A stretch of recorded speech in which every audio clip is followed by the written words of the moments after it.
Hello everyone, welcome back to our channel. Friends, ಇವತ್ತಿನ ವಿಡಿಯೋದಲ್ಲಿ ನೀವು ನೋಡ್ತಾ ಇರೋದು ನಿಮ್ಮನೇಲಿ ಏನಾದರೂ ಹಳೆಯದಾಗಿರುವಂತಹ ನಿಮ್ಮ ಮಕ್ಕಳ ಪ್ಯಾಂಟ್ಗಳೇನಾದರೂ ಇದ್ದರೆ ಅವುಗಳನ್ನು ಯಾವುದೇ ಕಾರಣಕ್ಕೂ ಕೂಡ ಬಿಸಾಕೋದಕ್ಕೆ ಹೋಗಲೇಬೇಡಿ. ಅವುಗಳಿಂದ ತುಂಬಾ ಉಪಯೋಗ ಇದೆ.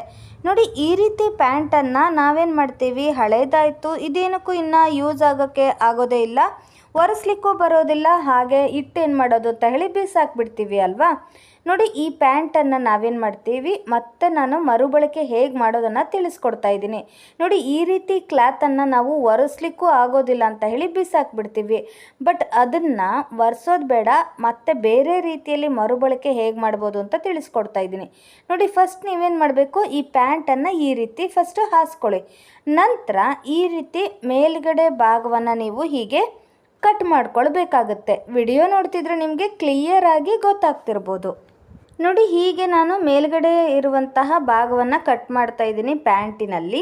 ನೋಡಿ, ಹೀಗೆ ಕಟ್ ಮಾಡಿದ ಮೇಲೆ ನೀವೇನು ಮಾಡಬೇಕು, ಇದನ್ನು ಉಲ್ಟಾ ಮಾಡ್ಕೋಬೇಕು. ನೋಡಿ, ಹೀಗೆ ಉಲ್ಟಾ ಮಾಡ್ಕೊಂಡ್ಬಿಟ್ಟು ನೀವೇನು ಮಾಡಿ, ಇಲ್ಲೇನು ನಾವು ಕಟ್ ಮಾಡಿದ್ವಲ್ಲ ಅದನ್ನು ಸ್ಟಿಚ್ ಮಾಡ್ಕೊಂಡು ಬನ್ನಿ. ಹೀಗೆ ನೋಡಿ, ಹೀಗೆ ಅಟ್ಯಾಚ್ ಮಾಡಿಬಿಟ್ಟು ಇದನ್ನು ಓಪನ್ ಮಾಡಿಬಿಟ್ಟು ನೀವು ಸ್ಟಿಚ್ ಮಾಡಿದರೆ ಇನ್ನೂ ಕೂಡ ಒಳ್ಳೆಯದಾಗತ್ತೆ. ನೋಡಿ, ಹೀಗೆ ಪೂರ್ತಿಯಾಗಿ ಈ ಕಡೆಯಿಂದ ಆ ಕಡೆ ತುದಿವರೆಗೂ ಕೂಡ ಮಡಚಿಬಿಟ್ಟು ನೀವು ಇದನ್ನು ಸ್ಟಿಚ್ ಮಾಡ್ಕೊಂಡು ಬನ್ನಿ.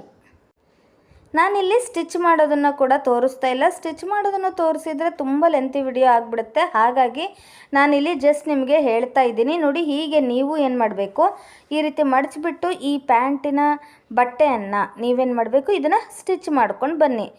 ಕೈಯಲ್ಲಿ ಹೊಲಿಗೆ ಹಾಕಿದರೆ ಅಷ್ಟೊಂದು ಬಾಳಿಕೆ ಬರೋದಿಲ್ಲ, ಹಾಗಾಗಿ ಮಿಷಿನಲ್ಲಿ ಹೊಲಿಗೆ ಹಾಕಿದರೆ ತುಂಬಾ ಒಳ್ಳೆಯದು.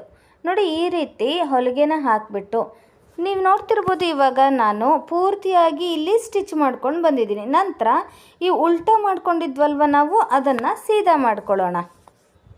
ನೋಡಿ, ಈ ರೀತಿ ಬಟ್ಟೆಯನ್ನು ನಾವು ಉಲ್ಟಾ ಮಾಡಿದ್ವಲ್ವ ಅದನ್ನು ಸೀದಾ ಮಾಡ್ಕೊಳ್ಳೋಣ.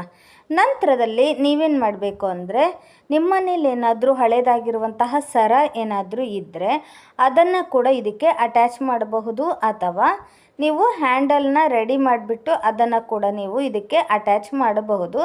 ನಾನಿಲ್ಲಿ ಶೋಗೆ ಚೆಂದ ಕಾಣಲಿ ಅಂತ ಹೇಳಿ ನಾನಿಲ್ಲಿ ಒಂದು ಸರ ಇತ್ತು ಗುಂಡಿಂದು, ಹಾಗಾಗಿ ನಾನಿಲ್ಲಿ ಇದಕ್ಕೆ ಹಾಕ್ತಾ ಇದ್ದೀನಿ. ನೋಡಿ, ಈ ರೀತಿ ರೆಡಿ ಮಾಡ್ಕೊಂಡ ನಂತರ ನಿಮ್ಮ ಮನೇಲಿ ಈ ರೀತಿ ಸರ ಏನಾದರೂ ಇದ್ದರೆ, ದೊಡ್ಡದಾಗಿರುವಂತಹ ಸರ ಏನಾದರೂ ಇದ್ದರೆ ನಾನು ಇದನ್ನು ಅಟ್ಯಾಚ್ ಮಾಡ್ತಾ ಇದ್ದೀನಿ. ಸೂಜಿ ಮತ್ತು ದಾರದ ಸಹಾಯದಿಂದ ನೋಡಿ, ಈ ಸರವನ್ನು ಈ ರೀತಿ ನಾವು ಹೊಲಿದಿರುವಂತಹ ಬಟ್ಟೆಗೆ ನೀವು ಹೀಗೆ ಅಟ್ಯಾಚ್ ಮಾಡಬೇಕು. ನೋಡಿ, ಈ ರೀತಿ ನಾವು ಸ್ಟಿಚ್ ಮಾಡಿರುವಂತಹ ಬಟ್ಟೆಗೆ ಈ ರೀತಿ ಸರವನ್ನು ಎರಡೂ ಬದಿಯಲ್ಲೂ ಕೂಡ ನಾನು ಅಟ್ಯಾಚ್ ಮಾಡ್ಕೊಂಡು ಬಂದು ನಿಮಗೆ ತೋರಿಸ್ತೀನಿ. ನೋಡಿ, ಈ ರೀತಿ ಚಿಕ್ಕದಾಗಿರುವಂತಹ ಫ್ಯಾನ್ಸಿ ಆಗಿರುವಂತಹ ಬ್ಯಾಗನ್ನು ರೆಡಿ ಮಾಡಿ ಕೊಟ್ಟರೆ ನಿಮ್ಮ ಮಕ್ಕಳು ಕೂಡ ಖುಷಿ ಆಗ್ತಾರೆ. ಹಾಗೆ ಚಿಕ್ಕ ಪುಟ್ಟ ಹಾಲು ತರಲಿಕ್ಕೆ ಎಲ್ಲ ನೀವು ಇದನ್ನು ತಗೊಂಡು ಹೋಗಬಹುದು, ಅಥವಾ ಮಕ್ಕಳಿಗೆ ಕೂಡ ನೀವು ತಗೊಂಡು ಹೋಗಲಿಕ್ಕೆ ಕೊಡಬಹುದು. ನೋಡಿ, ಅವರಿಗೆ ಆಟ ಆಡಲಿಕ್ಕೆ ಕೂಡ ಒಂದು ಚಿಕ್ಕದಾಗಿರುವಂತಹ ಬ್ಯಾಗ್ ರೆಡಿ ಆಯಿತು, ಅಥವಾ ಹಾಲು ಮೊಸರು ತರಲಿಕ್ಕೆ ಈ ರೀತಿ ಒಂದು ಚಿಕ್ಕದಾಗಿರುವಂತಹ ಬ್ಯಾಗ್ ರೆಡಿ ಆಯಿತು. ಮಕ್ಕಳಿಗೆ ಈ ರೀತಿ ಸ್ವಲ್ಪ ಸರವನ್ನೆಲ್ಲ ಹಾಕ್ಕೊಟ್ರೆ ಅಟ್ರಾಕ್ಟಿವ್ ಆಗಿರುತ್ತೆ. ಸೊ ಅವರು ಕೂಡ ಖುಷಿಯಿಂದ ಹಿಡ್ಕೊಂಡು ಹೋಗ್ತಾರೆ. ನೋಡಿದ್ರಲ್ಲ, ನಿಮಗೆಲ್ಲ ಈ ವೇಸ್ಟಾಗಿ ಬಿದ್ದಿರುವಂತಹ ಪ್ಯಾಂಟಿಂದ ನಾವು ಯೂಸ್ ಆಗುವಂತಹ ಒಂದು ವಸ್ತುನ ರೆಡಿ ಮಾಡಿದ್ವಿ ಅಂತ.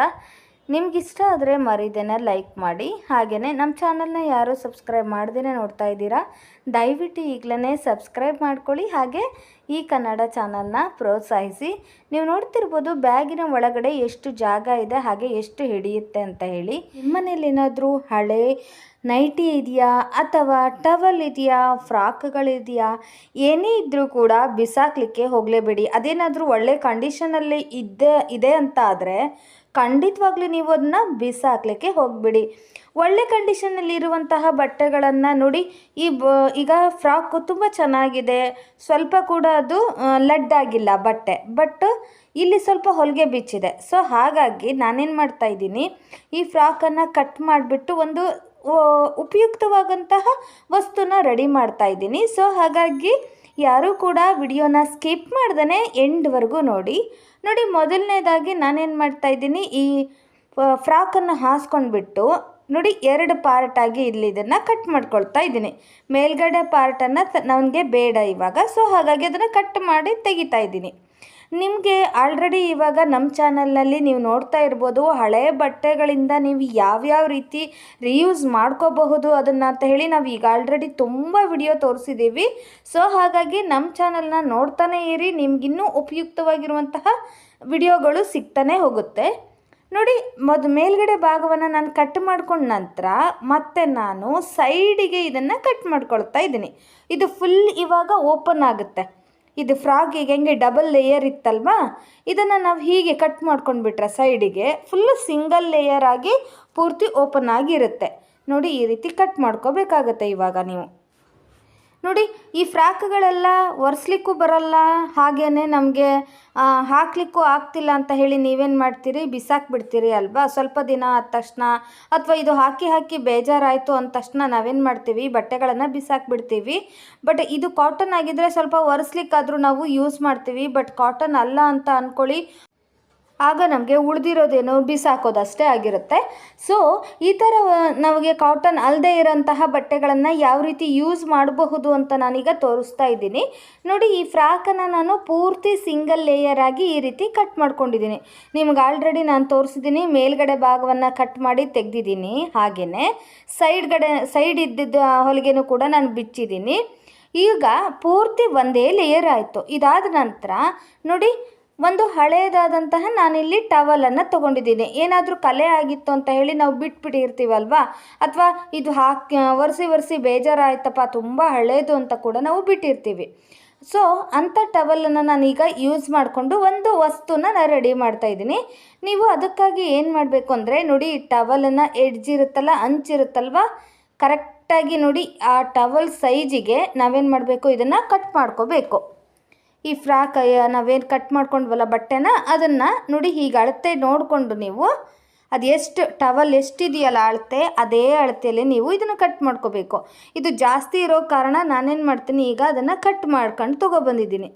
ಆಯಿತಾ, ಅದು ತೊಗೊಬಂದು ಹಾಗೆ ಹೊಲಿಗೆನೂ ಕೂಡ ಹಾಕ್ಕೊಂಡಿದ್ದೀನಿ. ನೋಡಿ, ನಾನೀಗೇನು ಅಂಚಲ್ಲಿ ತೋರಿಸಿದ್ನಲ್ಲ ನಿಮಗೆ, ಆ ಪೂರ್ತಿ ನೋಡಿ ಅಂಚನ್ನು ನಾನಿಲ್ಲಿ ಹೊಲಿಗೆ ಹಾಕ್ಕೊಂಡು ಬಂದಿದ್ದೀನಿ. ಈಗ ಇದನ್ನು ಜಾಸ್ತಿ ಆಗಿರುವಂತಹ ಬಟ್ಟೆನ, ಅದೇನು ಟವಲ್ ಎಷ್ಟಿದೆಯಲ್ಲೋ ಅಷ್ಟಕ್ಕೆ ಮಾತ್ರ ನಮಗೆ ಬೇಕಾಗಿರೋದು ಈ ಬಟ್ಟೆ. ಸೊ ಜಾಸ್ತಿ ಆಗಿರುವ ಬಟ್ಟೆನ ನಾವೇನು ಮಾಡೋಣ, ಕಟ್ ಮಾಡ್ಕೊಂಬಿಡೋಣ. ನಮಗಿದು ಅವಶ್ಯಕತೆ ಇಲ್ಲ ಇವಾಗ. ಸೊ ಹಾಗಾಗಿ ಬೇರೆ ಇನ್ಯಾವುದಕ್ಕಾದ್ರೂ ಯೂಸ್ ಮಾಡಿದ್ರಾಯ್ತು. ಈಗ ಇದೆಷ್ಟು ಅಳತೆಯಲ್ಲಿ ಇದೆಯಲ್ಲ, ಸೊ ಅದನ್ನು ಬಿಟ್ಬಿಟ್ಟು ಉಳಿದದ್ದನ್ನು ನಾನಿಲ್ಲಿ ಕಟ್ ಮಾಡ್ಕೊಳ್ತಾ ಇದ್ದೀನಿ. ನೋಡಿ, ಈ ರೀತಿ ಪೂರ್ತಿಯಾಗಿ ನೀವು ಟವಲ್ಲು ಮತ್ತು ಹಾಗೆ ನಾವು ತೊಗೊಂಡಿರುವಂಥ ಈ ಫ್ರಾಕಿನ ಬಟ್ಟೆ ಇದೆರಡೂ ಕೂಡ ನೀಟಾಗಿ ಒಂದೇ ಲೆವೆಲಲ್ಲಿ ಇರಬೇಕು. ಸ್ವಲ್ಪ ಕೂಡ ಜಾಸ್ತಿ ಏನೂ ಬೇಕಾಗಿಲ್ಲ. ನೋಡಿ, ಇದಿಷ್ಟು ಪೂರ್ತಿ ನಾನು ಈಗ ಕಟ್ ಮಾಡಿ ಇಟ್ಕೊಂಡಿದ್ದೀನಿ. ನಂತರ ನೀವೇನು ಮಾಡಬೇಕು, ಪೂರ್ತಿಯಾಗಿ ಟವಲನ್ನು 4 ಬದಿಯಲ್ಲೂ ಕೂಡ ಹೊಲಿಗೆನ ಹಾಕ್ಕೊಂಬರ್ಬೇಕು. ನಾನೀಗ ನೋಡಿ, ಹೊಲಿಗೆನ ನಾನು ಈಗ ಒಂದು ಬದಿಯಲ್ಲಿ ಮುಂಚೆ ಹಾಕಿದ್ದು ತೋರಿಸಿದ್ದಾಗಿತ್ತು. ಈಗ 4 ಬದಿಯಲ್ಲೂ ನೀಟಾಗಿ ಹೊಲಿಗೆ ಹಾಕ್ಕೊಂಡಿದ್ದೀನಿ. ನೋಡಿ, ಹೀಗೆ ಕೆಳಗಡೆ ಟವಲ್ ಬರಬೇಕು, ಮೇಲ್ಗಡೆ ಫ್ರಾಕ್ ಬರಬೇಕು. ಇದು ಏನಕ್ಕಪ್ಪ ಯೂಸ್ ಆಗುತ್ತೆ ಅಂತ ಹೇಳಿ ನೀವು ಅಂದ್ಕೊತಿರ್ಬೋದು. ವೆಯ್ಟ್ ಫುಲ್ ನೋಡಿದರೆ ನಿಮಗೆ ಒಂದು ಐಡಿಯಾ ಬರುತ್ತೆ. ನೋಡಿ, ಈ ರೀತಿ ನೋಡಿ, ಈಗ ಈ ಥರ ಆಗಿದೆ. ನಾನೇನು ಮಾಡಿದ್ದೀನಿ, ಸೈಡಿಗೆ ಹಾಗೆಯೇ ಪೂರ್ತಿಯಾಗಿ ನಾನು 4 ಬದಿಯಲ್ಲೂ ಕೂಡ ನೀಟಾಗಿ ಹೊಲಿಗೆ ಹಾಕ್ಕೊಂಡಿದ್ದೀನಿ.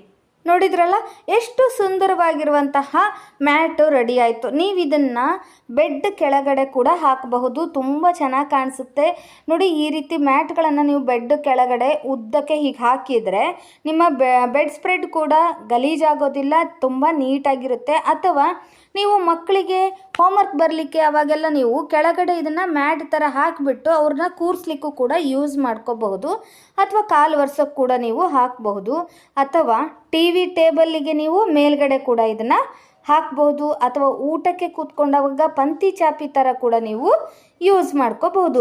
ನೋಡಿ, ಎಷ್ಟು ಮಲ್ಟಿಪರ್ಪಸ್ ನೀವು ಯೂಸ್ ಮಾಡ್ಕೋಬಹುದು. ಈ ಥರ ಬಟ್ಟೆನ ನಾವು ಹೊಲಿದ್ಬಿಟ್ಟು ಎಷ್ಟೆಲ್ಲ ನಿಮಗೆ ಉಪಯೋಗ ಇದೆ ಅಂದರೆ, ಇನ್ಮೇಲೆ ನೀವು ಈ ರೀತಿ ಬಟ್ಟೆಗಳನ್ನು ಬಿಸಾಕೋದಿಲ್ಲ ಅಂತ ಹೇಳಿ ನಾನು ಅಂದ್ಕೊಂಡಿದ್ದೀನಿ.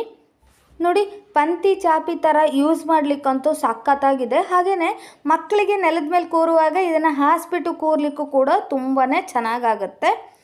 ನಿಮಗೆಲ್ಲ ಈ ವಿಡಿಯೋ ಇಷ್ಟ ಆಗಿದೆ ಅಂದ್ಕೊಂಡಿದ್ದೀನಿ, ಯೂಸ್ ಆಗುತ್ತೆ ಅಂದ್ಕೊಂಡಿದ್ದೀನಿ. ನಿಮಗೆಲ್ಲ ಯೂಸ್ ಆದರೆ ಮರೀದೇನೆ ಲೈಕ್ ಮಾಡಿ, ಹಾಗೆ ನಿಮ್ಮ ಫ್ರೆಂಡ್ಸ್ ಆ್ಯಂಡ್ ಫ್ಯಾಮಿಲಿಗೂ ಕೂಡ ಶೇರ್ ಮಾಡೋದನ್ನು ಮರಿಬೇಡಿ. ಹಾಗೆಯೇ ಈ ರೀತಿ ಯೂಸ್ಫುಲ್ ಆಗಿರುವಂತಹ ವಿಡಿಯೋಸ್ ಬೇಕು ಅಂದರೆ ನೀವೇನು ಮಾಡಬೇಕು, ನಮ್ಮ ಚಾನಲ್ನ ಸಬ್ಸ್ಕ್ರೈಬ್ ಮಾಡಬೇಕು. ಹೊಸಬ್ರು ಯಾರು ನಮ್ಮ ಚಾನಲ್ನ ನೋಡ್ತಾ ಇದ್ದೀರಾ ದಯವಿಟ್ಟು ಈಗಲೇ ಸಬ್ಸ್ಕ್ರೈಬ್ ಮಾಡ್ಕೊಳ್ಳಿ. ಹಾಗೆ ಪಕ್ಕದಲ್ಲಿರುವ ಬೆಲ್ ಬಟನ್ನ ಕ್ಲಿಕ್ ಮಾಡಿ. ನೀವು ಒಮ್ಮೆ ಬೆಲ್ ಬಟನ್ ಕ್ಲಿಕ್ ಮಾಡಿದರೆ ಸಾಕು, ನಮ್ಮ ಪ್ರತಿ ವಿಡಿಯೋದ ನೋಟಿಫಿಕೇಷನ್ ನಿಮಗೆ ಬೇಗನೆ ಬಂದು ತಲುಪುತ್ತೆ. ಸಿಗೋಣ ಹಾಗಾದರೆ ಮತ್ತೊಂದು ಇಂಟ್ರೆಸ್ಟಿಂಗ್ ಹಾಗೆ ಯೂಸ್ಫುಲ್ ವಿಡಿಯೋ ಒಂದಿಗೆ. ವಿಡಿಯೋ ನೋಡಿದ್ದಕ್ಕಾಗಿ ಧನ್ಯವಾದಗಳು.